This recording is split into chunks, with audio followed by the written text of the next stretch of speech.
शीत निद्रा समाप्त होने के बाद भूरी भालू माँ अपनी दो नन्ही शावकों को लेकर पहाड़ से नीचे की ओर चल पड़ी। इस समय भालू माँ लगभग 6 महीनों से कुछ भी नहीं खाई थी। उसे अपने शरीर की क्षति की भरपाई के लिए तुरंत भोजन की आवश्यकता थी। लेकिन दोनों शावकों को अपनी माँ का उद्देश्य समझ में नहीं आता था। पहली बार मांद की बाहर आई वे दोनों बहुत उत्साहित थीं। आखिर बाहर की दुनिया उस अंधेरी गुफा से कहीं ज्यादा सुंदर और रोमांचक थी। कई महीनों तक गुफा में रहने के बाद वे कब से बाहर की दुनिया देखने को उत्सुक थीं। उन्हें तो केवल भूख लगने पर ही अपनी माँ की याद आती थी। जब से इन दोनों शावकों का जन्म हुआ था तब से भालू माँ अपनी संचित चर्बी को खर्च करके उन्हें दूध पिला रही थी। वे वहाँ ज्यादा देर नहीं रुके और फिर आगे बढ़ गए। ये यात्रा दोनों शावकों के लिए छोटी नहीं थी।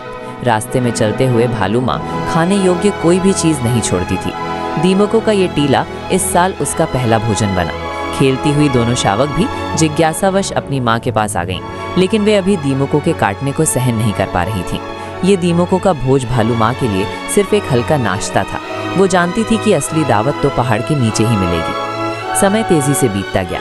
भालू माँ की मेहनत भरी परवरिश में दोनों शावकों ने अपना सबसे नाजुक दौर पार कर लिया। फिर भी वे बचपन की तरह हर दिन खेलते और आपस में शरारत करते रहते थे। अब ये वो समय था जब लाखों सैल्मन मछलियां धारा के विपरीत दिशा में तैरती हुई अपने प्रजनन स्थल की ओर लौटती हैं। यही सैल्मन मछलियां भालू माँ और उसके शावकों के लिए सर्दियों की शीत निद्रा सुरक्षित रूप से पार करने की कुंजी थीं। पोषण से भरपूर सैल्मन उन्हें पर्याप्त चर्बी जमा करने में मदद करती हैं।